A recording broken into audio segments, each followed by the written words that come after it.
Hello everyone, welcome to coding terminal. आज हमारा day 75 है, 75 डेज डीएसए चैलेंज का। और आज हम एक बिट मैनिपुलेशन का प्रॉब्लम डिस्कस करने वाले हैं जिसका नाम है नंबर ऑफ वन बिट्स। ठीक है, बहुत अच्छा कंसेप्ट होता है बिट मैनिपुलेशन। पूरा बेसिक समझेंगे कैसे काम करता है और थोड़ा सा इस प्रॉब्लम के बारे में समझते हैं। इस प्रॉब्लम में हमको एक इंटीजर एन गिवन है। लेट सपोज एन की वैल्यू अगर 5 है और 5 को अगर मैं बाइनरी में रिप्रेजेंट करना चाहूँ तो किस तरीके से कर सकते हैं, 1 0 1। अब ये जो बाइनरी रिप्रेजेंटेशन है इसके अंदर कितने सेट बिट्स हैं? सेट बिट्स मतलब जिनकी वैल्यू 1 है, 1 2। तो इसका आउटपुट आएगा हमारा 2। ठीक है, अगर मैं और एग्जांपल डिस्कस करूं तो हमारे पास एक n इक्वल टू यहाँ पर एग्जांपल है 11। और 11 को हम बाइनरी में कैसे लिख सकते हैं, 1 0 1 1।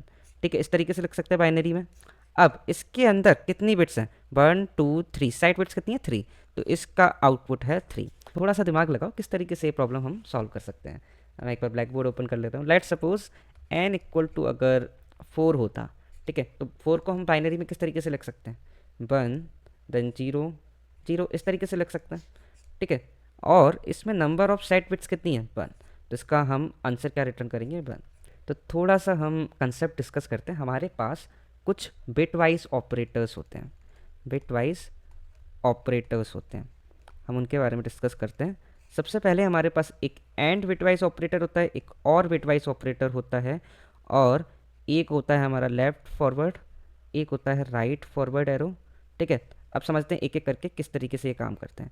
अगर मैंने लिखा 3 बिटवाइज और 2, इसका मतलब क्या है, ये और निकालेगा इन दोनों नंबर का, बट बिटवाइज मतलब पहले ये बिट्स में कन्वर्ट करेगा, बाइनरी में कन्वर्ट करेगा। 3 को बाइनरी में कैसे लिख सकते हैं, 1 1।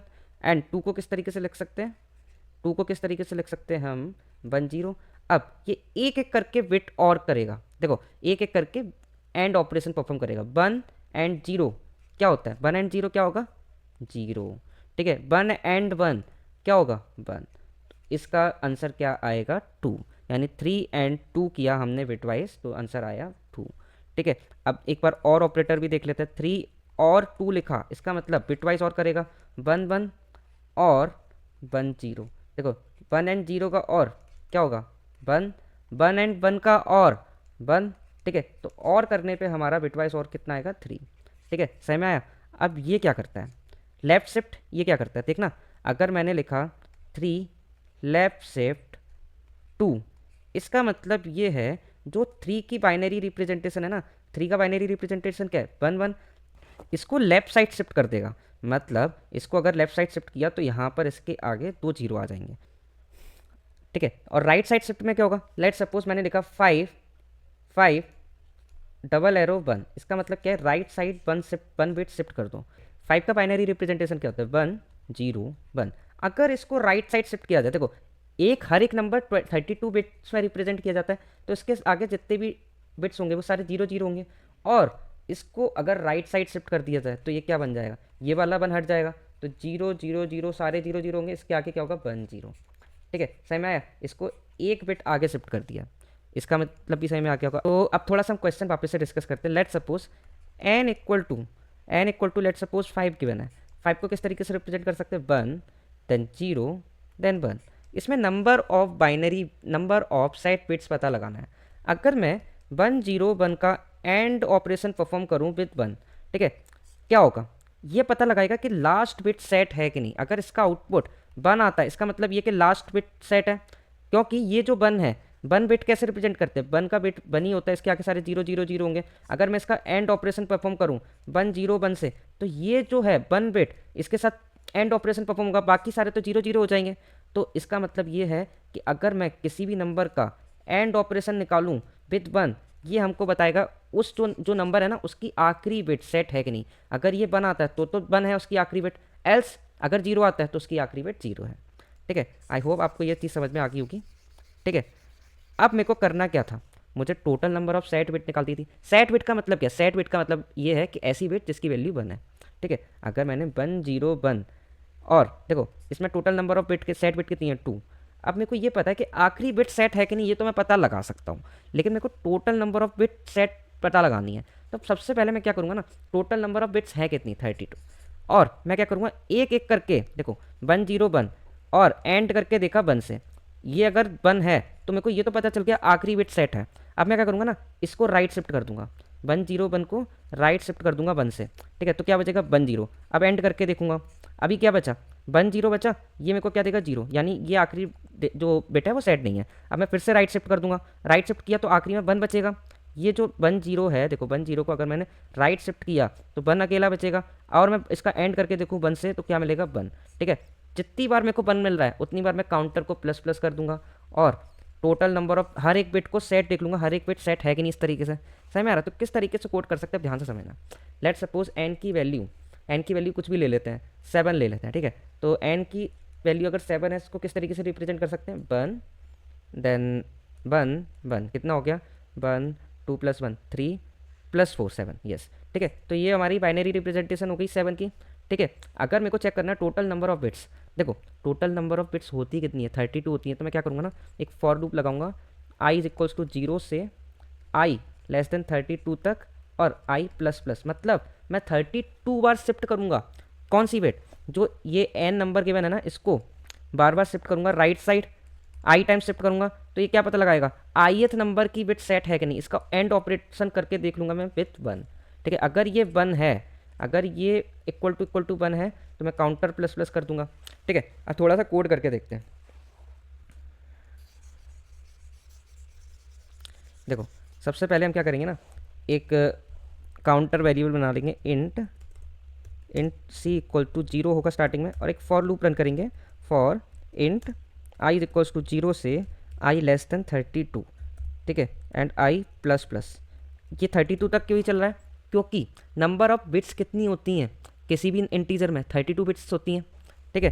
अब अगर हम देखो सबसे पहले हमको क्या करना है, जो ith बिट है ना, आई शिफ्ट करने के बाद जो बिट आई है वो सेट है कि नहीं वो पता लगाना है। कैसे पता लगाएंगे, N right shift till I, इसका क्या करना है, इसका एंड ऑपरेशन परफॉर्म करना है बिट वाइज एंड विद 1। अगर ये इक्वल टू है 1 के, अगर ये इक्वल टू है 1 के, तो ये कंडीशन हो जाएगी हमारी इफ़ ये कंडीशन ट्रू है तो हम क्या करेंगे, हमारा C++ कर देंगे, और लास्ट में हम बस रिटर्न कर देंगे रिटर्न C, ठीक है। आई होप आपको ये चीज़ समझ में आ रही हो किस तरीके से ये वर्क कर रहा है। एक बार चला कर देखते हैं। एरर आ गया है, देख लेते हैं कहाँ एरर है। ओके, यहाँ पर हमको एक और ब्रैकेट लगाना पड़ेगा, ब्रैकेट्स का ध्यान रखिएगा। आई गेस एक्सेप्ट हो गया है, सबमिट करके देख लेते हैं। ओके तो हमारा कोड सबमिट भी हो चुका है। फटाफट अब इसका ट्राई रन करके समझेंगे और इसकी टाइम कॉम्प्लेक्सिटी देखेंगे। एक बार हम इसको कॉपी कर लेते हैं। ओके तो एक एग्जांपल ले लेते हैं। लेट सपोज n = हमारा 11 है, और इसकी बाइनरी रिप्रेजेंटेशन क्या होती है 1 0 1 1, ठीक है। एक बार चेक भी कर लेते हैं, हमको n = 11 के लिए बाइनरी रिप्रेजेंटेशन क्या है 1 0 1 1, ठीक है। अब इसमें हमको total number of set bit निकालनी है। कैसे निकालेंगे, सबसे पहले हमने एक लूप लिखा, आई की वैल्यू कितनी है, आई की वैल्यू स्टार्टिंग में 0 है, यानी एक भी बार शिफ्ट नहीं करना। और अब मैं चेक कर रहा हूँ आई टाइम शिफ्ट करने के बाद आई की वैल्यू 0 है, तो एंड ऑपरेशन परफॉर्म किया विद 1, यानी 1 0 1 1 का एंड ऑपरेशन अगर मैंने 1 से किया, मतलब ये जो लास्ट बिट है इससे चेक करेंगे ये सेट है तो इसकी वैल्यू क्या मिलेगी 1। अगर ये 1 है तो हमने क्या किया C++ किया, ठीक है। तो C की वैल्यू जो हो जाएगी हमारी, C की वैल्यू यहाँ पर लिख लेते हैं, स्टार्टिंग में 0 होगी, अभी कितनी हो गई है 1, ठीक है। अब देखते हैं i = 1 के लिए आई की वैल्यू क्या होगी 1, ठीक है। अब ये शिफ्ट कितना करेगा, राइट शिफ्ट कर देगा 1, यानी 1 0 1 1 जो था इसको अगर मैं 1 टाइम्स राइट शिफ्ट करूँ तो कितना बचेगा 1 0 1 बचेगा। और इसका एंड ऑपरेशन परफॉर्म करके देखा मैंने 1 से, तो इक्वल टू क्या मिलेगा, अभी भी लास्ट बिट है, लास्ट बिट सेट है, तो हमको क्या मिलेगा 1 मिलेगा, तो और C++ हो जाएगा, तो C की वैल्यू हमारी हो जाएगी 2, ठीक है। अब देखते हैं i = 2 के लिए जो हमारा नंबर था इसको 2 टाइम्स शिफ्ट करना है राइट, तो अगर मैं इसको 2 टाइम्स शिफ्ट करूँगा तो ये दोनों बिट हट जाएंगे, तो हमारे पास बिट कौन सा बचेगा 1 0, ठीक है। 1 0 को अगर मैंने बिट वाइज एंड किया तो क्या मिलेगा, हाँ 1 का बिट वाइज एंड होगा 0 से तो मिलेगा 0, यानी कि C++ नहीं होगा। अब i = 3 के लिए जो हमारा n था वो 3 टाइम्स शिफ्ट हो जाएगा, यानी ये लास्ट 3 बिट्स हट जाएंगे तो बचेगा 1, इसका एंड ऑपरेशन किया 1 से इक्वल टू मिलेगा 1, और हमारा C++ हो जाएगा, तो C की वैल्यू क्या हो जाएगी हमारी, C की वैल्यू हो जाएगी हमारी 3, ठीक है। अब i = 4 के लिए देखते हैं, i = जैसे ही 4 हुआ यानी चारों बिट हट जाएंगे, ये चारों बिट जैसे ही हटे इसके आगे तो सारे जीरो जीरो होंगे, इसके आगे सारे 32 बिट्स होते हैं ना, तो इसके साथ आगे जितने भी बिट होंगे वो जीरो जीरो होंगे, और जीरो का मैं एंड ऑपरेशन 1 से कितनी बार भी कर लूँ हमको हमेशा क्या मिलेगा, जीरो।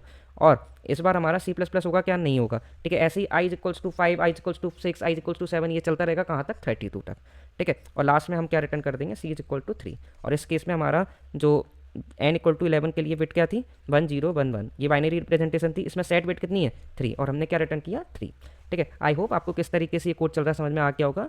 और इस कोड की अगर टाइम कॉम्प्लेक्सिटी की बात करें तो कुछ लोगों को लग रहा होगा ये लूप लगा रहे हैं तो बिग ओ ऑफ एन है, नहीं, इस कोड की time complexity big O of 1 है। ऐसा क्यों, क्योंकि अगर आप ध्यान से देखेंगे ये जो आई इज इक्वल्स टू 0 से हमेशा 32 तक चलने वाला, यानी 32 ही बिट्स चेक होने वाली है हमेशा, कोई भी नंबर हो कितना भी बड़ा हो हमेशा हम 32 बिट्स ही चेक करेंगे, यानी कि कांस्टेंट टाइम है, यानी बिग ओ ऑफ 1 में ये कोड रन कर रहा है, ठीक है। तो आई होप आपको टाइम कॉम्प्लेक्सिटी कैसे निकाली है समझ में आ गया होगा, कैसे लाइन बाय लाइन कोड चल रहा है ये भी समझ में आ गया होगा, और थोड़ा सा बिट मैनिपुलेशन का आइडिया लग गया होगा कैसे इसमें चीज़ें वर्क करती हैं। तो फिर अब मिलते हैं हम अगली सीरीज़ में। Thank you so much guys for following this series, thank you so much.